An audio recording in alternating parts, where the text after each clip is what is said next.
7 মাস যিনি জেল খেটেছেন, আমি পবিত্র করের সঙ্গে থাকবো না রুকু উদ্দিন যিনি ঢিল মারেন বা নাজিমের বেটা বিজেপির পতাকা ছেড়েন তার সঙ্গে থাকবো? এখানকার লোক বলুক না তার সঙ্গে থাকা উচিত।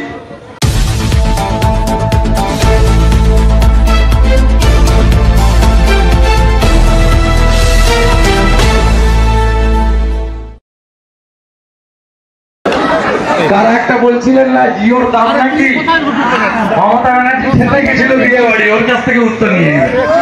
দিদিকে ফোন করবেন, দিদিকে বলো নাম্বারে, বলে আপনি তো খেতে গেছিলেন বিয়ে বাড়িতে, একটু জিওর ব্যাপারটা বলে এসছেন নিশ্চয়ই। দাদা, মানিক চকে পুলিশের গুলি, মন্ত্রী সাবিনা ইসমেন বলছেন যে পুলিশ বাধ্য হয়ে গুলি চালিয়েছে, স্থানীয়রা বলছেন পুলিশ গুলি চালিয়েছে, দাদা 2 জন আহত হয়েছে বিদ্যুতের মাসুল প্রতিবাদ, লোডশেডিং এর প্রতিবাদ করতে গিয়ে, কি বলবেন? এটা নতুন কিছু নয়। রঘুনাথগঞ্জে 2 মাস আগে রহিম শেখ টিএমসির পঞ্চায়েত মেম্বার জলের দাবিতে পঞ্চায়েত অফিস ঘেরাও করেছিল বলে ডিজে বোম ছুটছিল। জন আন্দোলন গণ আন্দোলনকে এরা কোথাও বোমা বন্দুক নিয়ে গিয়ে এদের গন্ডা বাহিনীকে দিয়ে জব্দ করে, কোথাও পুলিশকে ব্যবহার করে।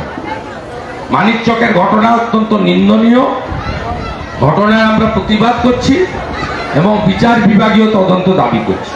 21শে জুলাই পুলিশ গুলি চালানোর জন্য মমতা বন্দ্যোপাধ্যায় শহীদ দিবস পালন করে, সেই মমতা বন্দ্যোপাধ্যায়ের পুলিশ মানিক চকে গুলি চালাচ্ছে, কি বলবেন? 21শে জুলাইয়ের সঙ্গে তৃণমূলের কোনো সম্পর্কই নেই। 21শে জুলাই হয়েছিল যুব কংগ্রেসের ব্যানারে।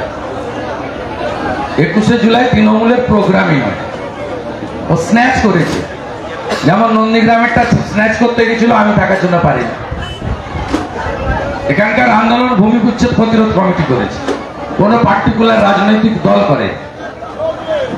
নন্দীগ্রামের মানুষ সাফার করেছে, আমরা তাদের সাহায্য করেছি। তাই 21শে জুলাই কমপ্লিটলি মমতা ব্যানার্জির কোনো অধিকার নেই, ওটা যুব কংগ্রেসের প্রোগ্রাম ছিল। আর আপনি যে কথার পরিপ্রেক্ষিতে বললেন গুলি চালানো, 21শে জুলাই গুলি চালানোর জন্য কমিশনে যিনি প্রধান অভিযুক্ত হয়েছিলেন মনীশ গুপ্ত, তাকে মমতা ব্যানার্জি 11 সালে এসে প্রথম বিদ্যুৎ মন্ত্রী করে পুরস্কার দিয়েছিলেন। অতএব 11-র আগে মমতা ব্যানার্জি আলাদা ছিলেন, যখন আমরাও তার সাথে ছিলাম, আর 11-র পরের মমতা ব্যানার্জি এখন অনেক বদলে গেছে। এই বিদ্যুতের দাম প্রতি বছর বাড়ছে, গতবারে দেখা গেল এবং বদলটা আপনি এখানে বাইপাসের পাশে অনেকগুলো বাড়ি আছে, দেখবেন, দেখলে বুঝতে পারবেন বদলটা কেমন হয়েছে। হাজরাকাটা গেলে দেখতে পাবেন বাড়িগুলো কেমন হয়েছে। দাদা, 22শে জুলাই সিএসসি সামনে আপনি অভিযান করার, আমাকে পারমিশন দেয়নি, ওই জন্য উত্তর কলকাতা সভাপতি গেছে প্রোগ্রামে, আমি থাকবো, কিন্তু অর্গানাইজার উত্তর কলকাতা জেলা বিজেপি। আর 21 থেকে 26 ভারতীয় জনতা পার্টি গতকালই ঘোষণা করেছে গণতন্ত্র হত্যার প্রতিবাদে পথে থাকবে ভারতীয় জনতা পার্টির কর্মী। গত বছর আপনি বিদ্যুৎ ভবনে গিয়েছিলেন, একই বিদ্যুতের দাম বৃদ্ধি, কোমোটে বসে পড়েছিল পিবি সেলি প্যান্ট পরে। এই যে পরিস্থিতি কেন বারবার প্রতি বছর এক ছবি এবং হু করে বিদ্যুতের মাসুলটাও বাড়ছে, কেন দেখবে? মানে মানুষ কেন প্রতি বছর এক ছবি দেখবে? তো সরকার দেউলিয়া হয়ে গেছে, বড়োইং ক্যাপাসিটি চলে গেছে, সরকারের কোনো টাকা নেই, পরিকাঠামো উন্নয়নের সব কাজ বন্ধ। আপনার পঞ্চায়েত সমিতি আছে, এদের জিজ্ঞেস করুন, 15th ফিনান্সের টাকা ছাড়া কিছু নেই। এবং 15th ফিনান্সেরও টাকাতে কি করছে জানেন? আমি মাননীয় অর্থমন্ত্রীকে ভারত সরকারে বলে এসেছি, এক হাতের টাকা অন্য হাতে নিচ্ছে। 15th ফিনান্সে একটা ক্লজ আছে ইলেকট্রিসিটি বিল দেওয়ার। ইলেকট্রিসিটি বিলটা কার? আইসিডিএস সেন্টারের, এমএসকে, এসএসকে, বা যেখানে বিদ্যুৎ মানে যেখানে জল উঠে বা কৃষকদের যে সেচের জল দেওয়া হয় সেখানকার জন্য, জনস্বার্থে। কিন্তু এরা BLR office, panchayat office, BDO office, registry office, revenue ইন্সপেক্টরের office, electricity office, SD office, সবার ইলেকট্রিকের বিল পেমেন্ট করেছে 15th ফিনান্স থেকে। যেমন মিড ডে মিলের টাকা থেকে, বকটুই থেকে শুরু করে সব জায়গায় কম্পেনসেশন দিয়েছে। মিড ডে মিলের টাকা থেকে যেভাবে তারপলিন কম্বল ডিস্ট্রিবিউশন করেছে মুখ্যমন্ত্রী, ঠিক একইভাবে 15th ফিনান্সের টাকা থেকে ইলেকট্রিক বিল মানে নিজের টাকা নিজেই নিয়েছে। ভারত সরকারের টাকা রাজ্য সরকারের খরচ করার কথা অন্য জায়গায়, রাজ্য সরকার টাকাটা দিয়েছে WBSCTC। এটা কমপ্লিটলি ইনসলভেন্ট দেউলিয়া সরকার। কুলতলি সাদ্দাম অবশেষে গ্রেপ্তার হলেন গতকাল গভীর রাতে, তাকে আলাঘর থেকে গ্রেপ্তার করা হলো। সিপিএম নেতার ওখানে, হ্যাঁ, ওই জন্য ওরা বলে নো ভোট টু বিজেপি। সব হিন্দু ভোট কেটে জেতায়, 12টা সিট এবারে জিতিয়েছে তৃণমূলকে। আর নিচের তলার সিপিএম বন্ধুরা বুঝতে পারছেন, তাই 21-এর 3700 সিপিএম ভোটার এবারে আমাদেরকে ভোট দিয়েছে এই কেন্দ্রে। 6200টা 3500-এ নেমে গেছে, এরপরে শূন্য হবে। আপনি গতকাল যে সংখ্যালঘু নিয়ে যে মন্তব্য করেছিলেন, তথাগত রায় কার্যত আপনাকে সমর্থন। ঠিক আছে, বাক স্বাধীনতা আছে, আমি আমার অবজারভেশন মনের কথা বলেছি। যে আমার সাথ দেবে আমি তার সাথ দেবো, তো অন্যের কর্নার কিছু নেই, তো রেসিপ্রোকাল। আমি রাজনৈতিক প্ল্যাটফর্ম থেকে বলেছি, ওটা প্রশাসনিক বা সরকারি প্ল্যাটফর্ম নয়। যে ভারতীয় জনতা পার্টিকে দেখবে তার সুখে দুঃখে সাথী হবে, মিথ্যা মামলা খাবে, মার খাবে, ভারতীয় জনতা পার্টির উচিত তাদের দেখা। এর মধ্যে খারাপের কি আছে? সুকান্ত মজুমদার আজকেও বলছে যে আমরা সবাইকে নিয়েই চলবো। সুকান্ত মজুমদার এনডিএ সরকারের নীতি চাই, ভারত সরকারের নীতির কথা বলেছেন উনি। একাধারে রাজ্য সভাপতি, একাধারে মন্ত্রী। বিজেপির রাজ্য সভাপতি হিসেবে তিনি স্বীকার করুন আর নাই করুন, আমার মতের বা আমার বক্তব্যে তো ওনাকে সহমত হতেই হবে, প্রকাশ্য না করলে মনে মনে করতে হবে। As a president state BJP, Bharat সরকারের রাষ্ট্রমন্ত্রী, তিনি for the people, by the people, of the people বলে শপথ নিয়েছেন। তিনি কি বলবেন, তিনি কি বলবেন শুধু আমাদের লোক যারা তাদের? এটা বলা সম্ভব না।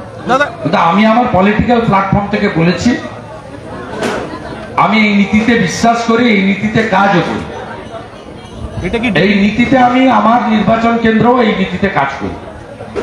এটা কি ডিভিডেন্ড? 7 বছর যিনি 7 মাস যিনি জেল খেটেছেন, আমি পবিত্র করের সঙ্গে থাকবো না রুকু উদ্দিন যিনি ঢিল মারেন বা নাজিমের বেটা বিজেপির পতাকা ছেড়েন তার সঙ্গে থাকবো?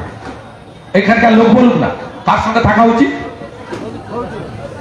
টাউন ক্লাবে বজরংবলীর পুজোতে আমি আসবো, ভূতা মোড়ে মায়েদের ধরে ধরে পেটাবে, বিজেপির পতাকা ছিল না, ধ্বজ ছিল। আমি সেই ভূতা মোড়ের গুন্ডাদের সঙ্গে থাকবো না আমার সোনাচোড়া থেকে যে মারা এসেছিল পুজোতে তাদের ধরে পিটালো আমি তার সঙ্গে থাকবো? কার সঙ্গে থাকবো?